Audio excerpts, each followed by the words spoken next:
Hey guys, it's Penguin here and welcome back to another gold making video. In today's video, we actually have a special occasion. At the time of recording, it is currently Sunday the 25th of September, and it is actually my 2-year anniversary of uploading WoW content on this YouTube channel. Which, first of all, let me just say that is crazy. I mean, I still remember that day a friend told me, hey, why don't you just upload a video about WoW, because that's the game you always play. And little did I know, all of this would happen. So, first of all, a big thank you to every single one of you. Whether you are a first-time viewer, you're somebody who has been watching my videos for the last year, for the last 2 years, for the last week, however it is, to the Patreons out there, to the people who watch the live streams, thank you so much. But what we're doing in today's video is a little Q&A just to celebrate everything and to discuss kind of the big questions currently in the WoW community with Dragonflight on the way. So about a week or so ago, I posted on my YouTube community page asking for questions, and we have about 18 of them today. With that being said, I will just be kind of talking in a podcast-like style. At the time of recording, I haven't decided what the background is going to be. Maybe it's me doing my daily routine, maybe it's just my character. I really don't know, but feel free to put me on a second monitor, put some headphones in, minimize me, and just treat this like a podcast. So feel free to do that. I won't get offended, but I hope you enjoy, and to everybody who asked your questions, thank you so much, and I hope these answers are good. To get started, we're going to cover kind of these more generic, just channel or personal questions before we get into the big Dragonflight stuff. So, up first, we have a question from Lingiato. Also, I just want to say I will probably mispronounce your name. I do apologize, I will try my best, but Lingiato asks, why did you start playing WoW? And honestly, I just kind of accidentally came across it. My cousins, who are a few years older than me, were very into video games just like myself, and so I watched them play, various different console games, whatever, and one time I went to visit, and they were playing WoW. And I just kind of sat down, watched them for a little bit, and I was like, wow, this is really interesting. They let me make a character, and I kind of just got sucked into it. Probably like we all experienced, we started leveling.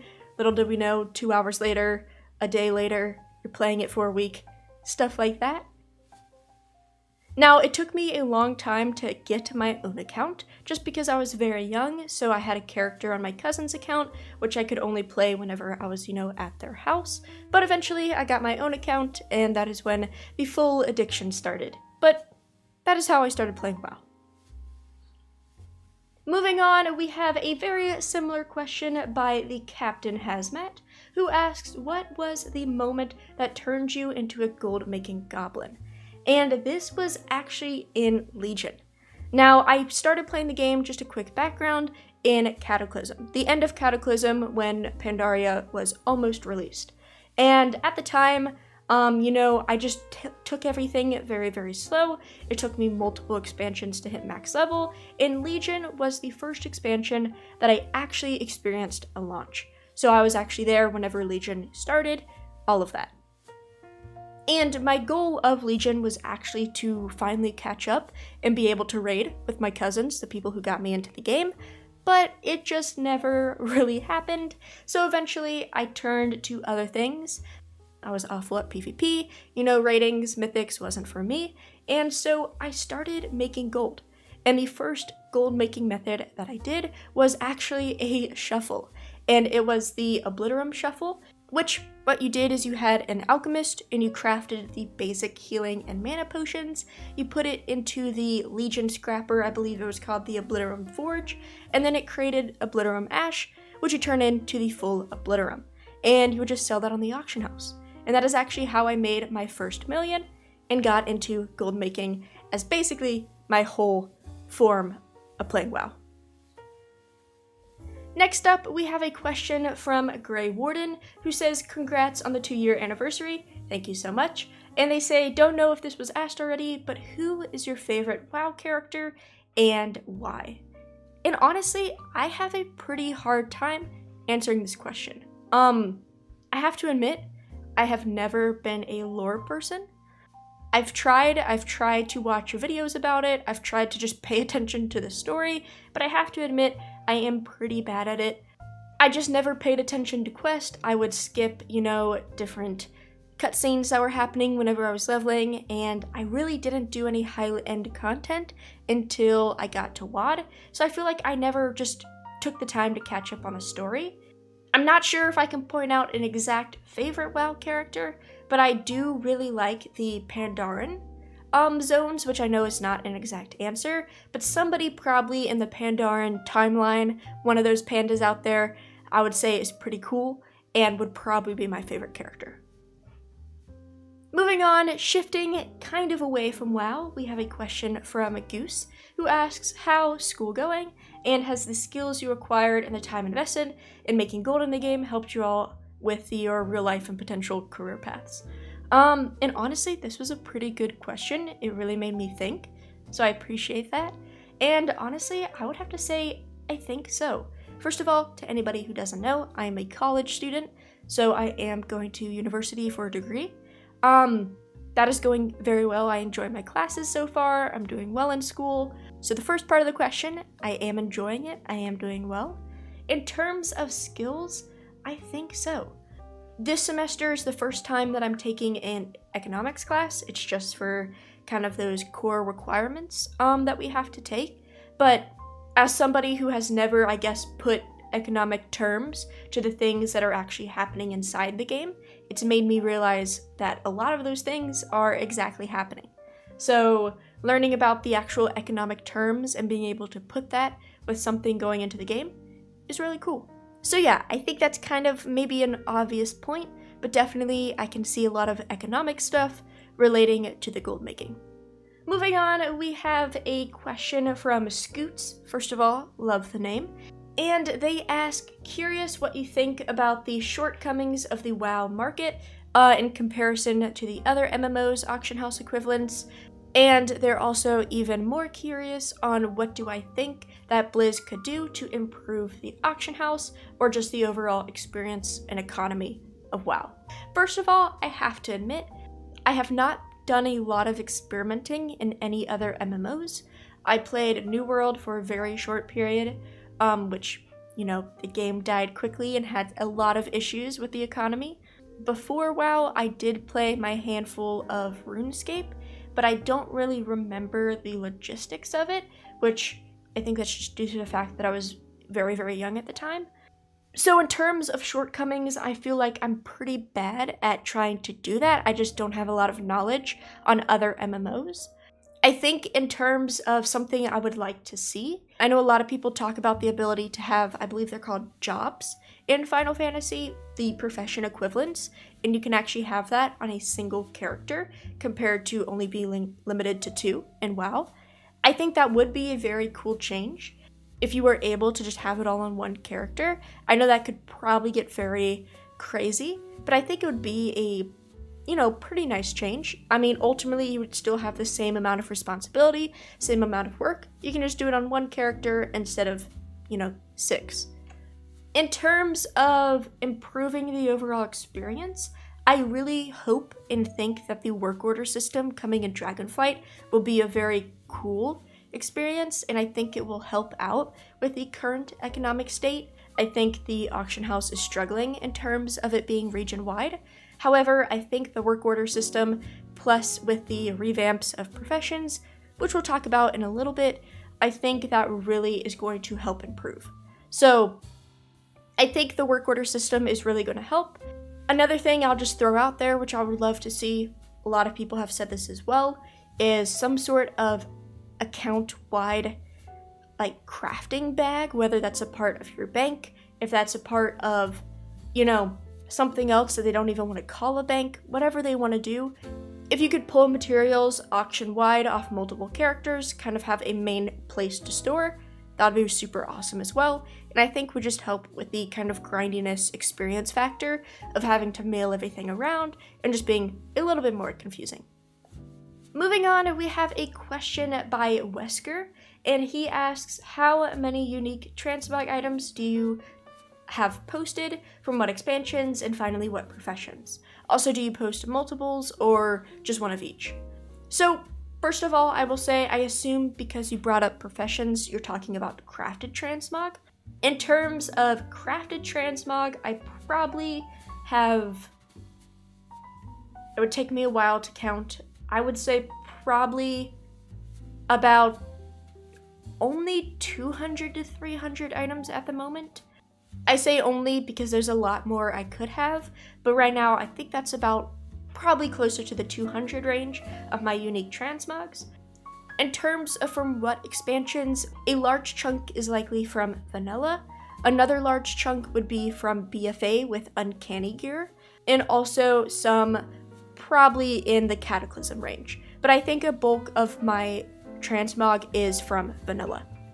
And in terms of what professions, I will say the bulk of everything is from the 3 main armor profession groups. So you have tailoring, blacksmithing, and leatherworking. All of that covers the, mail, cloth, plate, and leather. So I would highly recommend those 3. Also, I will say a good chunk of extra transmog or just old world items in general is also from engineering. So if you could only have 4 professions, those would be the first 4 I would pick. And lastly, in terms of posting multiples or one of each, it kind of depends on the sale rate. I would say I have at least one of each, and sometimes I will double up on having 2. A kind of outlier is for tailoring shirts. I currently post 3 of each, just because they sell super fast. So I do post 3 t-shirts each. Kind of the faster, bigger transmog, I post 2, and the slower transmog, I post 1 of. Now, the next question is kind of similar, and we have this from Poshment, and he asks, how many items and how often do you repost on average, including expired? And this is kind of a loaded question. I technically have 4 bank tunes to my name on my main server. And this is broken down into a few different categories. The first one is my main character who has everything that I cancel scan. Most of this would be Shadowlands, basically every single Shadowlands item. And then we also have mounts, some more cosmetic items that I like to cancel scan. We have some old world materials, stuff like that. And on that character, if I log on in the morning where everything is expired, I have about 550 expires in my mailbox. So about 550 on that main bank tune. In terms of how often I repost, I do that as much as possible. Generally, on a day-to-day basis, I'm probably active anywhere between 2 to 4 hours. And so during that active time, I am probably cancel scanning about 60% of the time. So, if I play for 2 hours, probably a little bit of an hour and a few minutes is spent cancel scanning, etc. Going on to the other bank tunes, my old world kind of crafted bank tune, which has those transmog items. I have about 300 to 400 items of expires. That's just crafted transmog, old world enchants, things like that. And I post it once a day, every 24 hours. Then I have about 100 pets on my current server, which I repost yet again for every 24 hours.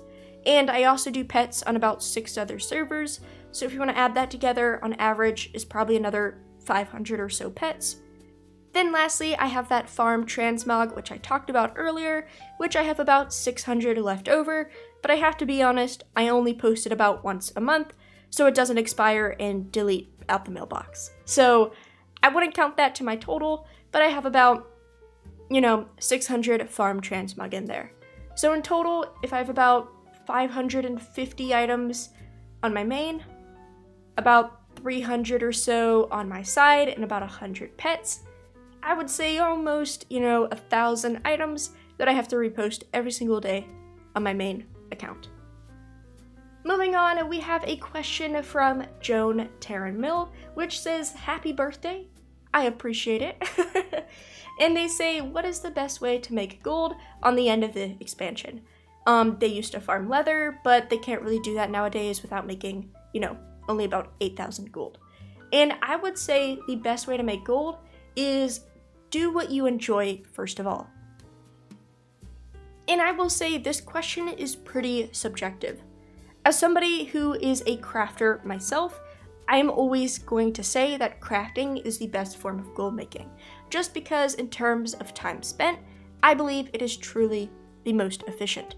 However, if you're somebody who hates the auction house, you're somebody who hates crafting, you want to go farm, you love the RNG factor, clearly crafting is going to be your worst way of making gold.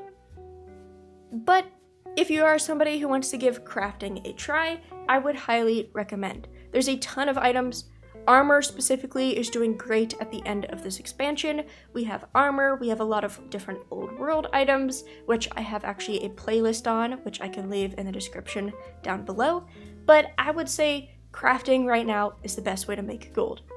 If you're somebody who hates crafting, there's also a lot of raw gold. If you're somebody who will do your callings every single day, each calling will grant you 2,000 gold.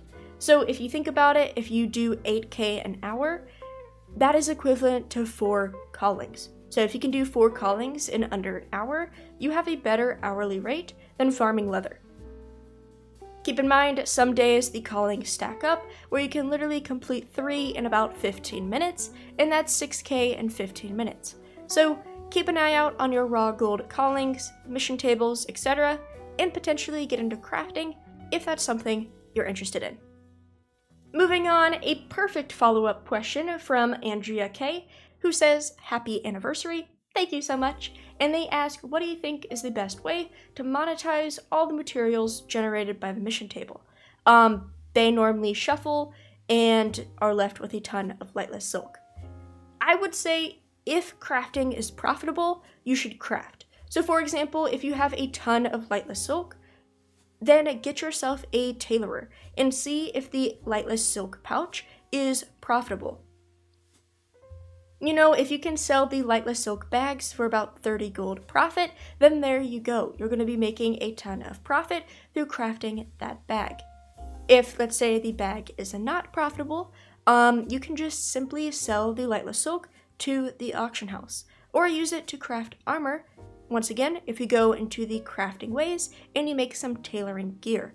So I would say first look to see if you can craft it into a more valuable item. You may have to spend a little gold.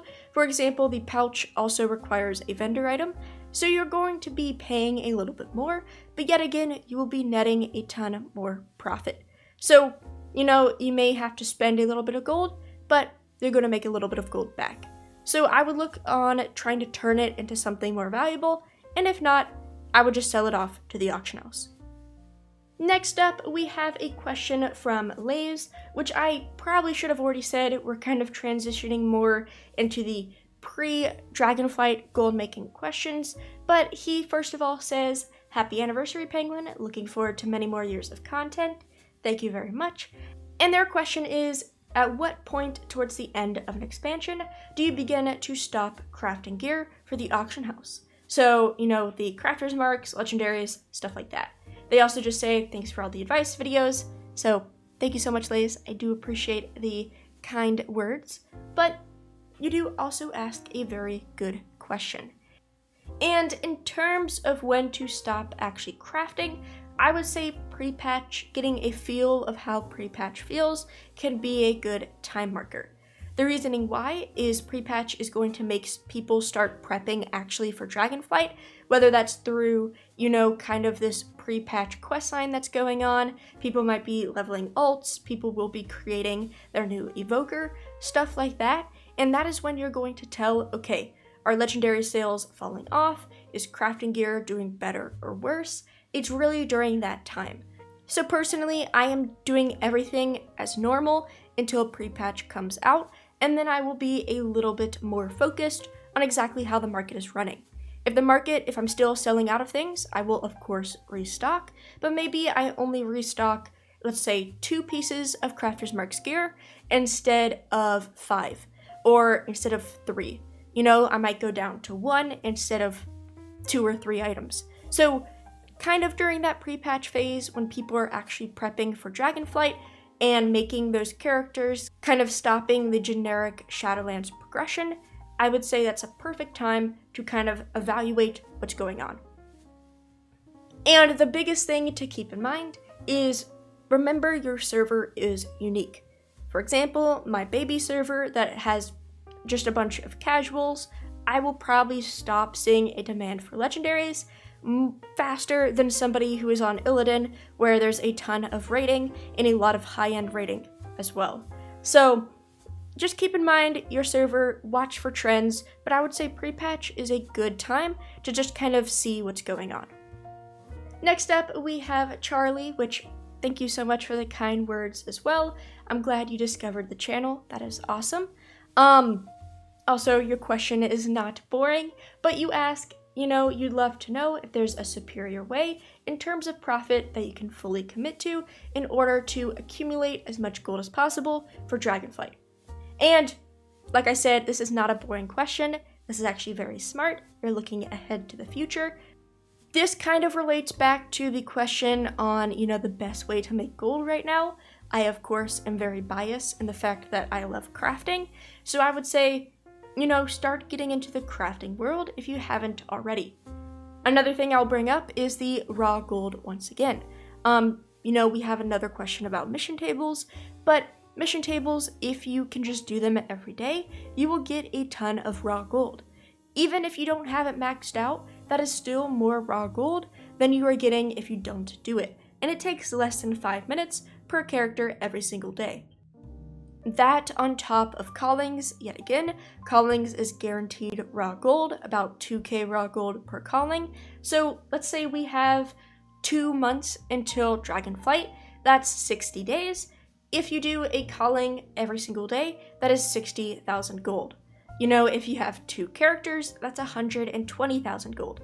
3 characters, that's 180,000 gold. Once again, it's not going to make you super, super rich, but that is a way to make firm gold. It's raw gold, you're not going to lose it. It doesn't require any investment. It's perfect. If you're somebody who wants to make the most gold possible, get into crafting. You gotta spend gold to make gold, but it will make your life a lot better, and hopefully it can get you hooked for the Dragonflight adrenaline of all the new profession stuff. Moving on, we have one more question before we get into the exact kind of Dragonflight juicy questions, but we have this from Mr. Borges, who says, "Happy 2-year WoW Content Day." I appreciate it. And they say, in the end of expansions, materials usually get very cheap. Some goblins like to buy up materials to have for a rainy day. What materials do you think can be worth to have in future expansions? What if you had bought a lot of Zenithid before the first Legion Mage Tower, or Osmanite ore for prospecting, crafting speed gems, etc.? And I honestly love this question, always looking to the future. I appreciate you for that.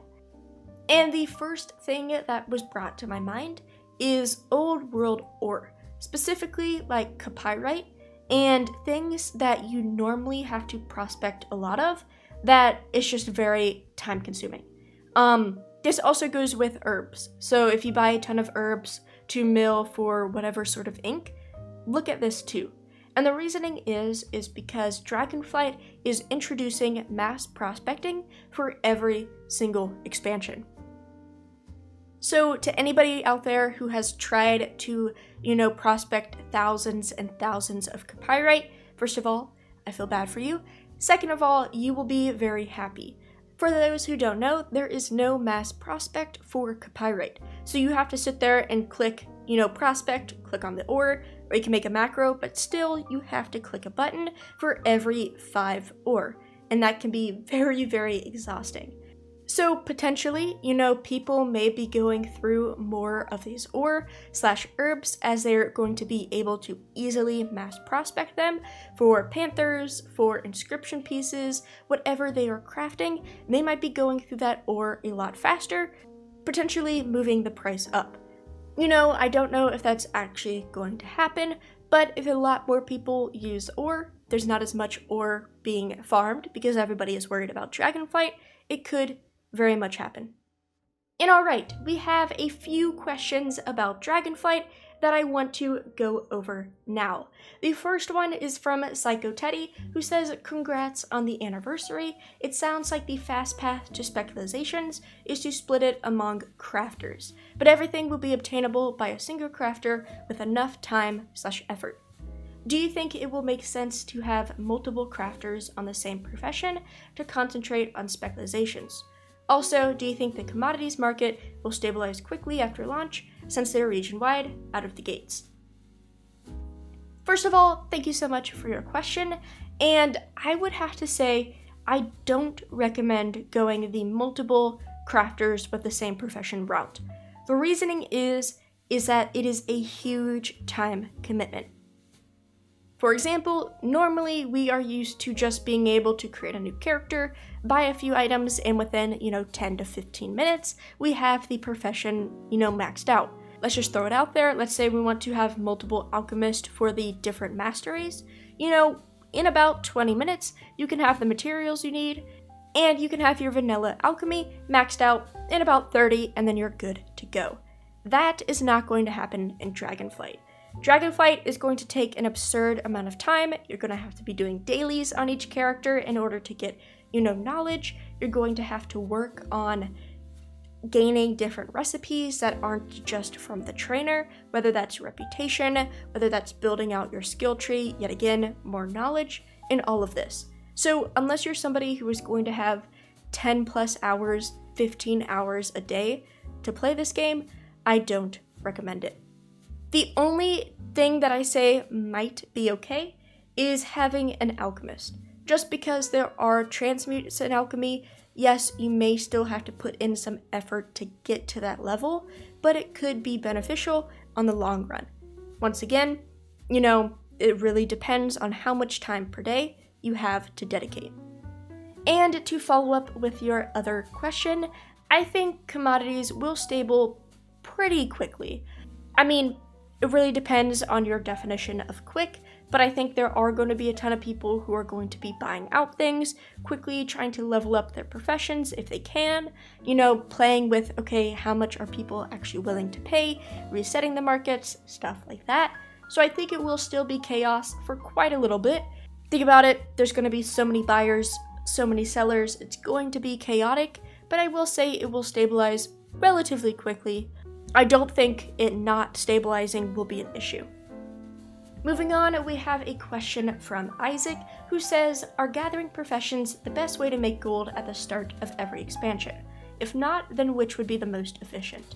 And this once again comes down to personal preference. At the start of expansions, you cannot go wrong with gathering, as you literally are just going to be questing whatever you want to do, and you can just take 2 seconds out of your day to make, 50 gold, 100 gold, whatever the herbs are going for. So gathering, you can't go wrong. You can't lose gold with gathering. It's all, time turns into gold. So it's all relative to how much time you put into gathering is how much gold you'll get. However, if you're somebody who's trying to make the most gold in a short period of time, you really want to scale your business, I still believe crafting is the best way to go. Of course, the caveat of crafting is you have to be able to afford crafting. So you have to be able to spend some to level up your profession, spend some to craft materials, you have to spend gold to make gold. At the end of the day, it comes down to personal preference. If you're somebody who is a little bit scared of the new profession system, you just want to lay back, make some easy gold at the start, gathering may be for you. However, if you're somebody who has some gold, you're ready to invest, you're ready to dive in head first, you can make a killing and you will probably make more gold than gathering if you can go head on into crafting. I personally will be the crafting route, but yet again, I am very biased as I am not a gatherer. Then, kind of a similar question to Psychos, we have a question from Keith. And they say that they play on a low pop server and they're just kind of having an issue with making profit. They currently only have 2 characters with a handful of professions, and they want to know, should you level more tunes or should you kind of focus and, wait for Dragonflight? And I would say if you have the time now, you should level characters. At the end of the day, if you have the ability to have all 11 professions, 8 professions if you just want to count crafting professions, that is going to be very beneficial. Not just for now, but also Dragonflight. Not everybody is going to be needing the high tier, high quality, armor, potions, whatever. A lot of people just need simple basic gear. So the ability to, let's say, just make some basic gear from tailoring, some basic gear for blacksmithing, basic gear from jewel crafting can be very beneficial than trying to just max out tailoring, let's say.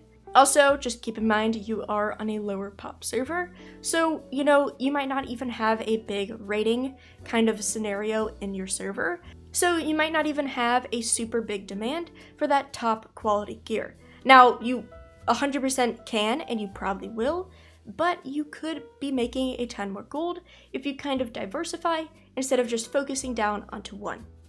Kind of to sum that up, I would highly recommend focusing on leveling more characters. Definitely, because at some point you're going to want to have all professions, and I would rather you spend your time leveling now so you don't waste time that you could be spending making gold in Dragonflight by having to level brand new characters. So if you have the time, because I know leveling is not always fun, I highly recommend diversifying and getting yourself all professions. Also, I apologize, they also ask another question that says any specific professions you feel to focus first when Dragonflight releases that I have seen to be the most profitable when past expansions have been released. Once again, I think this is a little bit of a harder question to answer as we are getting such a crazy revamp. Kind of like I've said in the past, normally you can just power level professions and be ready to go, but it's not necessarily the same in this case. I will say enchanting is always very nice, because with enchanting you have disenchanting. And a huge thing that happened, which is a bottleneck at the start of any expansion, is getting that epic quality reagent. Because you have to get it from questing gear, procking it to epic, you have to get it from running dungeons, etc., and there's just not a ton of that at the start of an expansion. So for some quick gold, enchanting could be very good. You of course also have the gathering route if you would like to do that, but I honestly think everything will be profitable. Make sure you pick up cooking as it's a secondary profession. You can either go fishing if you like to go the gathering route, alchemy, inscription, anything like that is going to be great. And lastly, we have a final Dragonflight question from Delazon, I apologize. And they just simply ask, what do I think Dragonflight Goldmaking will be like? I feel like I could go on about this question for ages, but I'm not going to. And I'm just going to say, I think it's going to be insanely fun. If you're somebody who is a crafter, if you love trying to make the most profit you can, finding some really obscure ways of making gold, whether that's vendor shuffles, disenchant shuffles, any sort of shuffling sort of thing, it is going to be so much fun. The revamp for anybody, whether you're a casual or you are a hardcore gold maker, I think is really going to be fun and beneficial for everybody. I will say, it is likely going to be very overwhelming. It's going to take a while to get used to, but I do think it's going to be fun. I really, once again, will highlight that I think it's going to be time consuming. I will say the biggest thing people are going to notice is how long it actually takes with gold making this expansion. In terms of leveling the profession, in terms of getting everything done, I think it's going to take a very long time to actually max stuff out and all of that. But in the meantime, I think it'll be very fun. And we have one final question, which I apologize, I put this at the end, but I don't really have a great answer for it. And this is by Alchemist Makings, and they ask, what markets do you recommend keeping an eye on in Wrath Classic? And sadly, I'm somebody who does not play Classic, so I don't really have a great answer for you. However, I will say there are plenty of YouTubers out there who does cover Classic that I would recommend. First of all, if you're a gatherer, of course, go watch Student's videos. He posts like a video about Classic either every or every other day, and I assume you can find some good gold making methods with that. Another YouTuber / blog that I want to point out is The Lazy Goldmaker. He makes retail and classic content, but I've seen him focus kind of on the Wrath stuff currently, so if you are somebody more in the crafting scene of Wrath, I highly recommend checking him out. He posts videos on YouTube, you can just look up The Lazy Goldmaker, but he also has a written blog, which I honestly love, just because it's really nice to read everything out. He supplies photos, graphs, whatever you need, and I think it's very beneficial. So I apologize, I can't give you personal insight, but hopefully those resources will give you the answers that you're looking for. And without further ado, that is all of the questions. I know this is an insanely long video, this is why we are calling it a podcast, but hopefully this was entertaining. Whether you learned something about me, you're getting more hyped for Dragonflight, your question was answered, or maybe I was able to just fill up some of your time. But everybody, thank you so much for watching. If you guys have any questions, feel free to leave them in the comments down below, and I would love it if you join the Discord to become a part of our amazing community. But everybody, thank you so much, and have a great day.